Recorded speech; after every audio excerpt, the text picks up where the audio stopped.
I'm sort of halfway between craft and art in what I do, and most of my medium for the last probably 20 years has been something to do with wood, either painted wood or carved and painted wood or carved, painted, and gilded wood.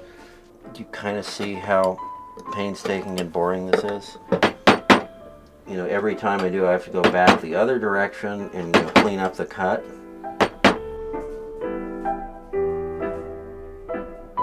There's some improvisation involved in all this, because if you're too academic or too straight all the time, it's kind of boring, so you want it to be visually stimulating in some ways.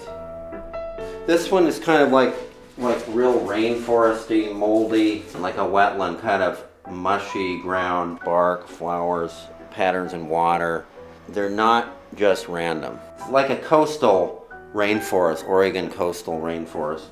I like doing one really over-the-top piece for each show I do. This is for next year's show. To me, water is very metallic, so that's why I put a lot of the silver on there. It's like looking at a pond with lots of life in it. At the same time, more about kind of a euphoric mental state of some kind.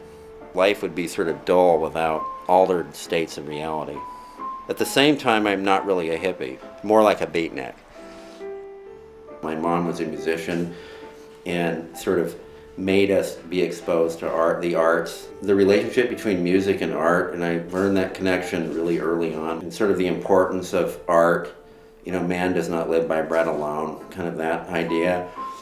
I started drawing when I was like 13 and 14, and that era was really amazing too. The discovery of, like the creative process and the direct line between the brain and the hand. This one is done from solid mahogany, and when I use the mahogany, usually I don't paint it because it's really expensive and it's a beautiful wood. And in this case, I stained it slightly, and then I just put on the copper. I really liked it just like this, and I just left it. In some ways, it's my favorite piece, and sometimes the best things happen by accident.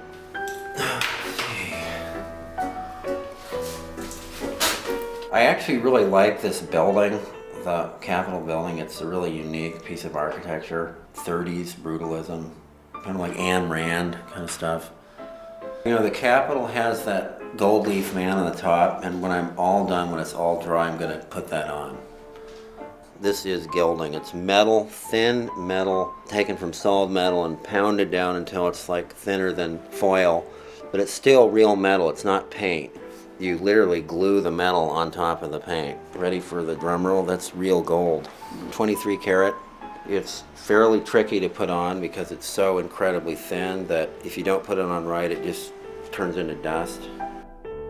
The idea for this came from Short Sand Beach. There was this moment of, cosmic moment where the sun was going down, those amazing, cool cigarette moments. Almost corny, but it's all at the same time it's real. And this is real gold too, by the way. I think there's something really primally appealing about really simple ideas like that. There's no BS to it. It's just circle to square, blue to orange, sun, sunflower, nothing else, nothing more.